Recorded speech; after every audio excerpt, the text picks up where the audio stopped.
आज के इस विशिष्ट कार्यक्रम में नीमूबेन पधारी हैं। मैं दिल्ली और देश के व्यापारियों की तरफ से उनका स्वागत करता हूं।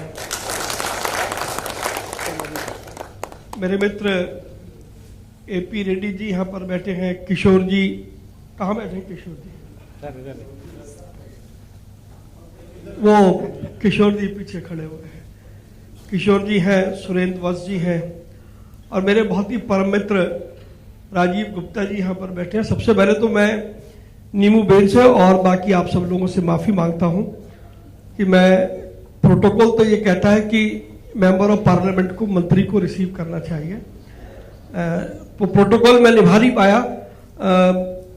बहुत सारी मीटिंग्स थी और मैं चला तो सही समय पर था और गुड़गांव से यहाँ आने में 1.25 घंटा लग गया, तो मैं लेट हुआ, उसके लिए मैं माफी मांगता हूँ। हेम पांडे जी के साथ मुझे एक लंबे अरसे तक काम करने का मौका मिला है। डायरेक्ट सेलिंग में हमने कई विदेश यात्राएं भी साथ में की हैं और हेम पांडे जी का जो सेंस ऑफ ह्यूमर है वो जब वो सेक्रेटरी थे मिनिस्ट्री में तब भी ऐसा ही था, उससे पहले भी ऐसा ही था और उसके बाद भी ऐसा ही है। और हेम पांडे जी निश्चित रूप से मैं कह सकता हूं कि वो इंडस्ट्री के मेंटोर हैं और हेम पांडे जी ने बहुत मेंटोर किया है इंडस्ट्री को। इससे पहले कि मैं अपनी बात कहूं, मैं 2-3 छोटे-छोटे परिचय आपको कराना चाहता हूं। मेरे साथ हमारी confederation of all India traders के, जो कि देश में 9 करोड़ व्यापारियों को रिप्रेजेंट करती है और 48,000 से ज्यादा ट्रेड फेडरेशंस हमारे मेंबर एसोसिएशन है अक्रॉस कंट्री।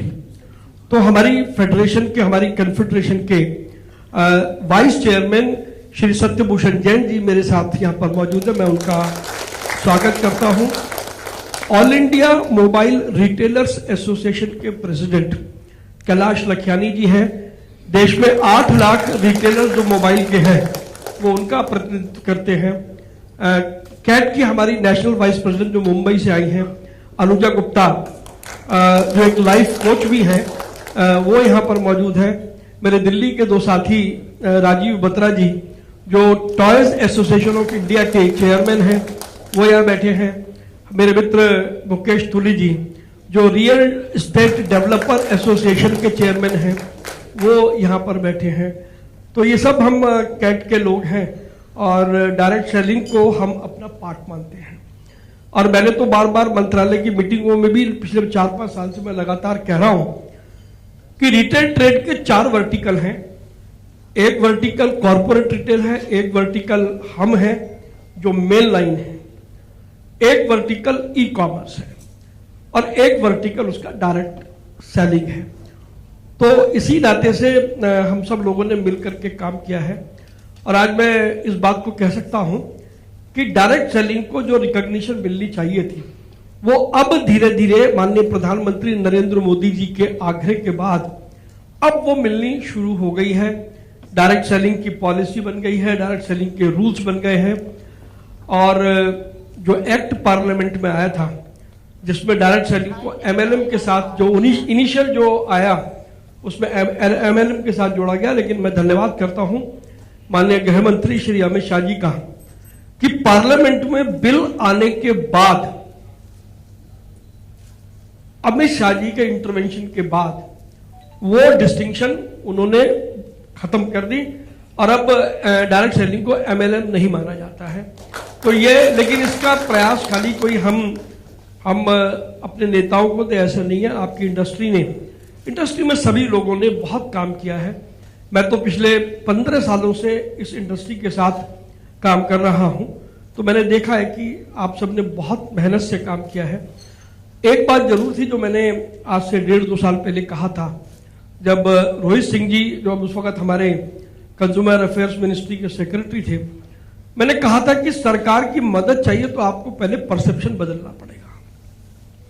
डायरेक्ट सेलिंग के बारे में जो परसेप्शन था वो ये था कि ये पोंजी स्कीम का काम करते हैं, ये एमएलएम का काम करते हैं, जबकि आप सब लोगों का फॉर्मेट उससे बिल्कुल हट करके है।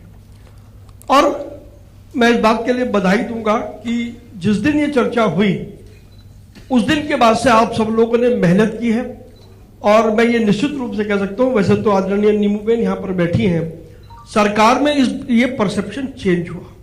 अगर ये परसेप्शन चेंज ना होता तो पार्लियामेंट में प्रस्तावित किए हुए बिल के अंदर फिर परिवर्तन अक्सर ऐसा होता नहीं है कि जो बिल पार्लियामेंट में आ जाए तो फिर उसमें चेंज नहीं होता, उसमें अमेंडमेंट नहीं होता। तो परसेप्शन सरकार का बिल्कुल चेंज हुआ। और मैं यहां तक समझता हूं, क्योंकि आदरणीय नींबूबेन यहां पर बैठी हैं, प्रधानमंत्री नरेंद्र मोदी जी के नेतृत्व में जो हमारा व्यापारी है, जो हमारा जो एंटरप्रेन्योर है, जो सेल्फ काम करना चाहता है, क्योंकि प्रधानमंत्री जी बार बार कहते हैं कि हमें जॉब सीकर नहीं बनना है, हमें जॉब क्रिएटर बनना है। तो आप सब लोग जो यहां पर बैठे हैं, आप सब लोग जॉब क्रिएटर हैं।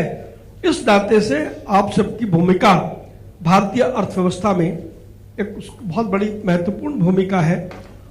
कंसल्टेशन लगातार सरकार करती आई है और ये बड़ा चेंज, सुरेंद्र वंश जी यहां बैठे हैं, राजीव गुप्ता जी यहां बैठे हैं, 2014 से पहले कंसल्टेशन नहीं होती थी, लेकिन 2014 से जब से नरेंद्र मोदी जी की सरकार आई है, कंसल्टेशन के दौर हुए हैं। और डायरेक्ट सेलिंग के बारे में मुझे मालूम है 10-10 बार आप सब लोगों से बातचीत सरकार ने उस वक्त की। मैं तब आपके साथ था, अब मैं आज भी आपके साथ हूं, बट तब मैं टेबल के उस तरफ था, अब मैं टेबल के उस तरफ भी हूं और टेबल के इस तरफ भी हूं। तो मैं कोई अपनी सरकार का बखान नहीं कर रहा, ये इतिहास है, ये रिकॉर्ड है, क्योंकि मैं लगातार पिछले 35 सालों से व्यापारियों की समस्या उठाता रहा हूं।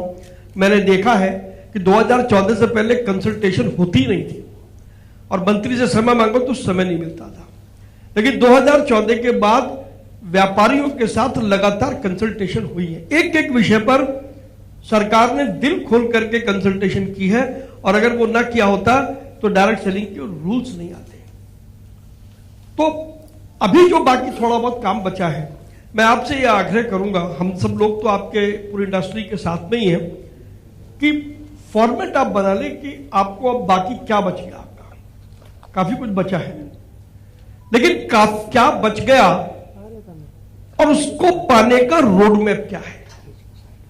जब तक हम ये नहीं बनाएंगे तो हम हवा में लाठी घुमाते रहेंगे, हाथ में कुछ आना जाना नहीं है। तो मैं निश्चित रूप से आपको ये कह सकता हूं कि इसको करने के लिए आप सब लोग सक्षम हैं। आप कोई भी रोड मैप बनाए, हम सब लोग आपके साथ पूरी मजबूती से पहले भी थे, आज भी हैं और कल भी रहने वाले हैं। Confederation of all India traders के सेक्रेटरी जनरल की हैसियत से मैं आपको ये भरोसा देता हूं कि जैसे कैट पहले आपके साथ खड़ा था, कैट आज भी खड़ा है, कैट कल भी खड़ा है। लेकिन अभी 2 दिन हमारा अशोका होटल में, कल हमारा 2 दिन का कन्वेंशन खत्म हुआ, जिसमें देश के सभी राज्यों के 350 से ज्यादा ट्रेड लीडर्स जो स्टेट की इकोनॉमी को चलाते हैं वो मौजूद थे। अंडमान निकोबार से भी आए थे, लक्षद्वीप से भी आए थे, और देश के सभी राज्यों से वो लोग आए हैं। एक बात पक्की है कि ये जो हमारे जो, वैसे तो नींबूबेन बैठी हैं तो, लेकिन मैं कह सकता हूं क्योंकि उनका मुझ पर विशेष स्नेह रहता है, ये जो रामलाल श्यामलाल का व्यापार है, यदि हमारे मन में कोई कल्पना हो ना साहब, इस रामलाल श्यामलाल को खत्म करना पड़ेगा, यह आप पक्का मान लो। नरेंद्र मोदी जी के शासन में रामलाल श्यामलाल तो नहीं चलेगा। दूसरा, अगर आप अपने को अपग्रेड नहीं करेंगे, मॉडर्नाइज नहीं करेंगे, डिजिटलाइज नहीं करेंगे, आप टेक्नोलॉजी के साथ नहीं चलेंगे, तो दौड़ में आप पीछे रह जाएंगे। फिर वो लोग दौड़ में आगे आएंगे जो जिनके पास टेक्नोलॉजी है, जिनके पास रिसोर्सेज है, जिनकी डीप पॉकेट्स है। तो कल फिर ये ना कहें कि क्योंकि हम कुछ नहीं कर रहे, दूसरा आ गया और हम इसी बात की शिकायत करते रहेंगे। हमने बाकी ई कॉमर्स के सेक्टर में हम लोगों ने जहां बड़ी कंपनियों को हमने निशाना बनाया, अभी सीसीआई की रिपोर्ट आई है, सीसीआई ने साफ साफ दो बड़ी कंपनियों को यह कहा कि इन्होंने गड़बड़ करी है, लेकिन उसके साथ साथ हमने ये भी कहा कि हमारे व्यापारियों को भी अपग्रेड और मॉडर्नाइज होने की जरूरत है, और हम उसके लिए एक एक स्टेट में जाकर के हम स्किल डेवलपमेंट के कार्यक्रम चला रहे हैं। टेक्नोलॉजी क्या है, हम मेटा के साथ हमने मिलके सोशल कॉमर्स, व्हाट्सएप को आप कैसे यूज कर सकते हैं व्यापार के लिए, हम उसकी वर्कशॉप चलाते हैं। मास्टर कार्ड के साथ मिलकर के हम डिजिटल पेमेंट का एडॉप्शन और एक्सेप्टेंस कैसे हो, हम वो काम करते हैं। स्टेट बैंक ऑफ इंडिया और HDFC बैंक के साथ मिलकर के देश की बैंकिंग से आपको कैसे लाभ हो सकता है डिजिटली, हम उस पर काम कर रहे हैं। ऐसे बहुत सारे काम हम पूरे देश में कर रहे हैं।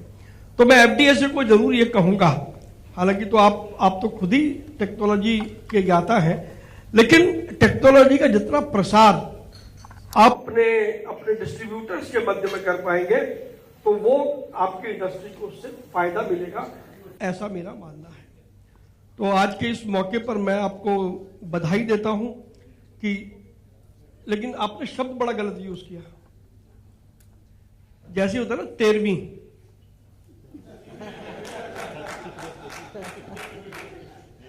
तो वो 13वीं सुन करके जरा मन को कष्ट होता है सुरेंद्र जी। हाँ, आप ये कह सकते हो। मतलब क्या है ना, वो जहां सुनते हैं 13वीं तो फिर वो थोड़ा सा तो दिमाग में जाता है। तो आपने 13 साल सफलता के पूरे किए। मैं रेड्डी साहब को बधाई देना चाहता हूं।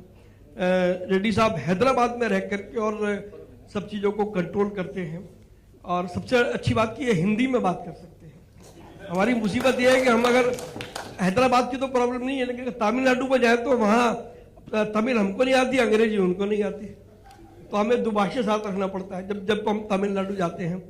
लेकिन रेड्डी साहब का, किशोर जी का, वत्स जी का और राजीव जी का तो खैर सारा मामला है ही, और खासतौर पर जो हमारे एडवाइजर हैं, विशेष तौर पर हेम पांडे जी का मैं आभार मानता हूं। आज यदि डायरेक्ट सेलिंग को जो दिशा मिली है और उसकी दशा सुधरी है, उसमें हेम पांडे जी का बहुत बड़ा योगदान है। जब हेम पांडे जी सेक्रेटरी थे उस समय ये परिवर्तन का दौर शुरू हुआ था, मुझे अच्छी तरीके से याद है। हालांकि जब हम हेम पांडे जी को मिलने जाते तो ढंग से हमसे बात नहीं करते थे। ये वही सेक्रेटरी जो सरकार का होता है, लेकिन उसके बावजूद भी मित्रता हमारी वैसी रही। तो हेम पांडे जी का मैं विशेष रूप से, क्योंकि यहाँ हेम पांडे जी मौजूद हैं, तो इसलिए मैं उनका जरूर आभार मानूंगा कि हेम पांडे जी ने वो पहला जिसे कहते हैं ना फंडामेंटल स्टोन किस लिए रखा, तो हेम पांडे जी का। मेरे मित्र रमेश कैलासम थे यहाँ पर, कहाँ पर रमेश जी हैं? रमेश जी सबसे पीछे बैठे हैं। इस पूरे इस परसेप्शन को चेंज करने में हमारे रमेश कैलासम जी की भी बहुत बड़ी भूमिका है। तो सब लोग जिन्होंने इसके लिए काम किया, मैं उन सबको बहुत बहुत धन्यवाद देता हूं, बधाई देता हूं, और मैं उम्मीद करता हूं कि जो आपके बाकी के 25 साल पूरे होने में जो 12 वर्ष हैं, वो काम आप 6 साल में कर लो, तो हम 6 साल बाद ही आपकी 25वीं मना दें।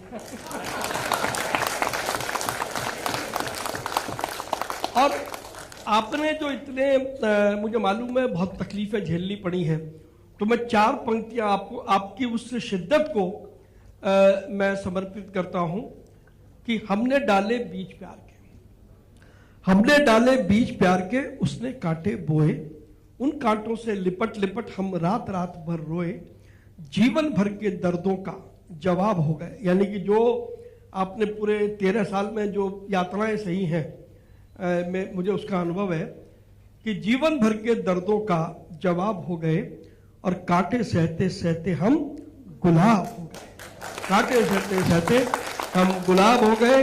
मैं एक बार फिर आप सभी को बधाई देता हूं, और बहुत विनम्रता से एक बार मैं फिर हमारी नेता, हमारी आदरणीय भारत सरकार में मंत्री नीमू बेन से क्षमा मांगता हूं कि मेरे को बहुत बुरा लग रहा है कि आप मुझसे पहले गए और आप मेरी वेट कर रही हैं, लेकिन आपकी इस उदारता है, उससे पता लगता है कि मोदी जी के मंत्रिमंडल में अगर मंत्री भी बन जाओ तो आदमी जमीन नहीं छोड़ता है। ये बात नीमू बेन ने इसको साबित किया है। तो मैं आपको बहुत प्रणाम करता हूं और आप सभी का बहुत बहुत धन्यवाद करता हूं। जय हिंद।